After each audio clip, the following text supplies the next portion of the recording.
ಕೈ ಮುಖಕ್ಕೂ ಬಂದಿತ್ತು, ಗೊತ್ತಾಯ್ತಾ? ನೋಡಿ ಕೊಡ್ತೇನೆ, ನಾನು ಇರುವುದಕ್ಕಾಗಿ ಬಂದವನಲ್ಲ. 5 ಗ್ರಾಮ ಕೊಡು, ಪಡ್ಕೊಂಡು 5 ಗ್ರಾಮ ಬಿಡ. ನೀ ಕೇಳಿದಂತ 5 ಗ್ರಾಮ ಹಸ್ತಿನಾವತಿಯ ಹೆಡಕಲೆ ಅಂತಲ್ಲ, ಅದನ್ನೇ ಆಯ್ಕೆ ಮಾಡಿದ್ದೀಯ ನೀನು. ಈ 5 ಗ್ರಾಮ ಬಿಡು, ಸೂಜಿಯ ಮನೆ ಊರುವಷ್ಟು ಭೂಮಿಯನ್ನು ಕೊಡುವುದಿಲ್ಲ. ಯಾಕೆ ಗೊತ್ತಾ?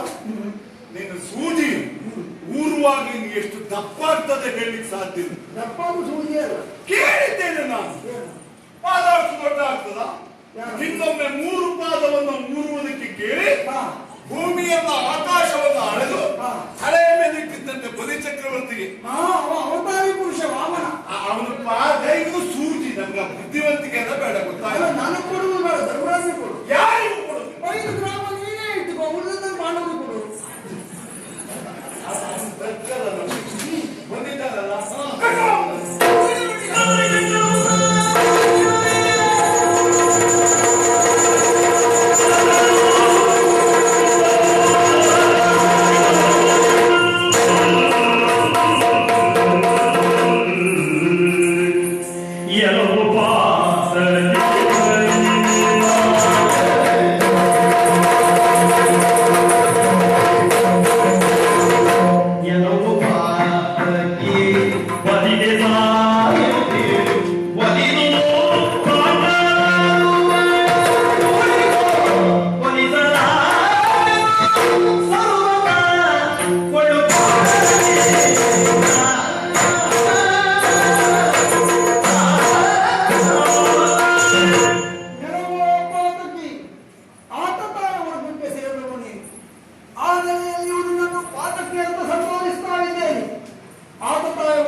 ವಿಚಾರಣೆ ಇಲ್ಲದೆ ಕೊಲ್ಲಬಹುದು ಎನ್ನುವುದಾಗಿ ಶಾಸ್ತ್ರ ಉಂಟು.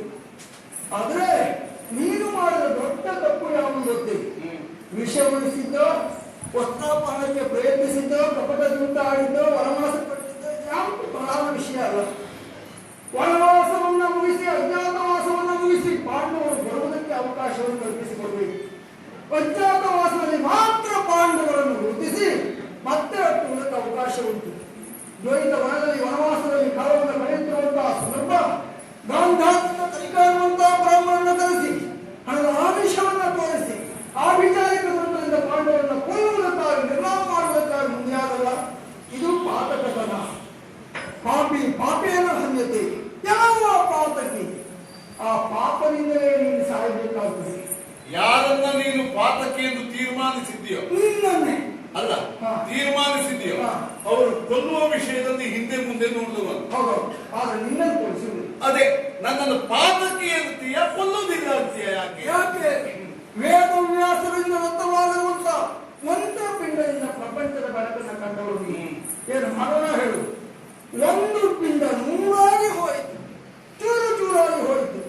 ಒಂದೇ ಆಗಿದ್ರೆ ಖಂಡಿತ ಧರ್ಮರಾಜನಲ್ಲ, ಹಸ್ತಿನಾವತಿಯ ಅಭಿಷಕ್ತ ಸಮ್ರಾಟನಾಗಿ ನಿನ್ನೆ ಬೆರೆಯಬೇಕಾಗಿತ್ತು. ಯಾರಿದ್ದಾರೆ ಭೂತಳದಲ್ಲಿ ನಿನ್ನ ಸರಿಸಮಾನರಾದರು? ಹಾಗಾಗಿ ಪಾಂಡವರನ್ನ ಒಲಿದು ಕೂಡಿಕೊಂಡೆ ಅಂತಾದ್ರೆ ನಿನ್ನನ್ನು ನಾನು ಖಂಡಿತ ಹೋಗಿಸಲ್ಲ. ಿ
ಮಾತ್ರ ಭಗವಂತ. ಹ್ಮ್ ಗೊತ್ತು ಕೃಷ್ಣ, ತಪ್ಪು ಯಾವುದು ಸರಿ ಯಾವುದು ಅರ್ಥ ಆಗದಿದ್ದನ್ನೇ ನಾನು ಇಟ್ಟುಕೊಳ್ಬೇಕು. ಜಾನಾಮಿ ಧರ್ಮಂ ನ ಚ ಮೇ ಪ್ರವೃತ್ತಿ, ಜಾನಾಮಿ ಅಧರ್ಮಂ ನ ಚ ಮೇ ನಿವೃತ್ತಿ. ಧರ್ಮ ಯಾವುದು ಅಂತ ಗೊತ್ತು, ನನ್ನ ಹತ್ರ ಆಚರಿಸಬೇಕಾಗುವುದಿಲ್ಲ. ಅಧರ್ಮ ಯಾವುದು ಅಂತ ಗೊತ್ತು, ಬಿಡ್ಲಿಕ್ಕಾಗುವುದಿಲ್ಲ. ಯಾಕೆ ಗೊತ್ತಾ? ಭೂಮಿಗಿಳಿದ ಭಗವಂತ ನೀನು ಎಂಬುದು ಗೊತ್ತು, ಆದರೂ ವಿರೋಧಿಸ್ತಾ ಇದ್ದೇನೆ. ಹೇಳಿದ್ರಲ್ಲ, ಹಾಗೆಗಳಲ್ಲ ಪಾಂಡವರು, ನೀನಗಳು ಎಲ್ಲಿಗೆ? ಬದುಕಿನ ನನ್ನ ಧ್ಯೇಯವನ್ನು ಪೂರೈಸಿಕೊಳ್ಳುವ ವಿಷಯದಲ್ಲಿ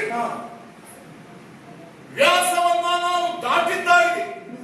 ವೃತ್ತದ ವ್ಯಾಸವನ್ನ ದಾಟಿದ ಮೇಲೆ ಮತ್ತೆ ಹಿಂತಿರುಗಿ ನೋಡುವ ಪ್ರಶ್ನೆ ಏನು? ಆದರೊಂದು, ನೀನು ಗೈದಂತ ಮಹತ್ಕಾರ್ಯವನ್ನು ಬಲ್ಲೆ. ರಾವಣ, ಕಂಸ ಮುಂತಾದವರಿಗೆ ಮುಕ್ತಿಯನ್ನ ಕರುಣಿಸಿದವು. ಯಾಕೆ? ಅವರು ವಿರೋಧ ಮಾರ್ಗವನ್ನು ಅವಲಂಬಿಸಿದ್ದಾರೆ. ಕೃಷ್ಣ,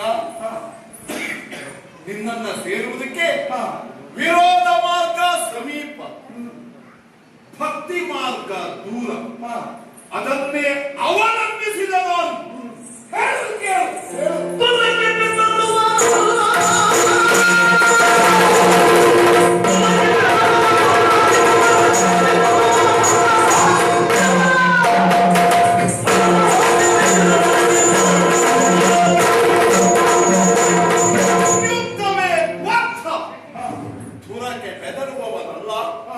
ರಿಪುಗಳ ಕರೆಸಿ ಕೊಡುವವನಲ್ಲ. ಬದುಕುವ ಆಸೆ ನನಗಿಲ್ಲವೇ? ಹಾಗಾದ್ರೆ ಸಂಧಾನವನ್ನು ಮುರಿದಿಕ್ಕಿದ್ದೀಯ, ಪುರವನ್ನೇ ನಿಷ್ಠಿಸಿದ್ದೀಯ, ದುರ್ವಿಳಿಯವನ್ನು ನಿರ್ಣಯಿಸಿಕೊಳ್ಳು.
ಪುರಾಂತಕ ಪಾಂಡವರನ್ನು ಅವರನ್ನ ಬೆಂಬಲಿಸುವವರನ್ನ ಕೂಡಿಕೊಂಡು ಕುರುಕ್ಷೇತ್ರಕ್ಕೆ ಬರುವುದಕ್ಕೆ ಹೇಳು.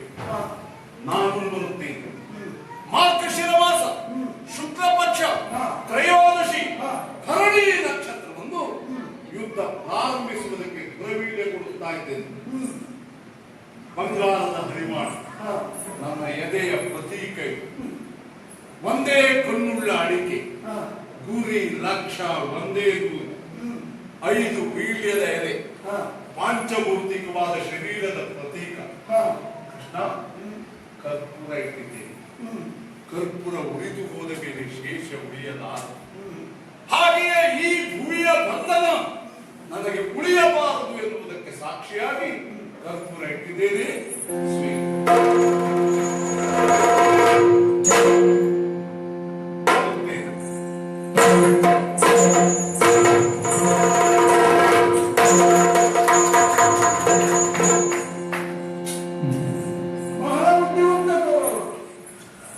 ಬಹಳ ಸೂಕ್ಷ್ಮಮತಿಯಾಗಿ ವ್ಯವಹರಿಸಿದ್ದಾರೆ.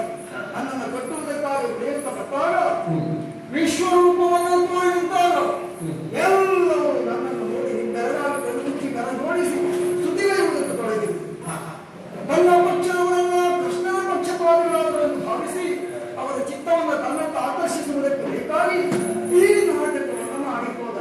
ಅದಕ್ಕಾಗಿಯೇ ನನಗೆ ಬಂದಿದ್ದು. ಇದು ಅಂತರಂಗದಿಂದ ಬಂದ ಮಾತಲ್ಲ, ಕಂಠದಿಂದ ಬಂದ ಮಾತು.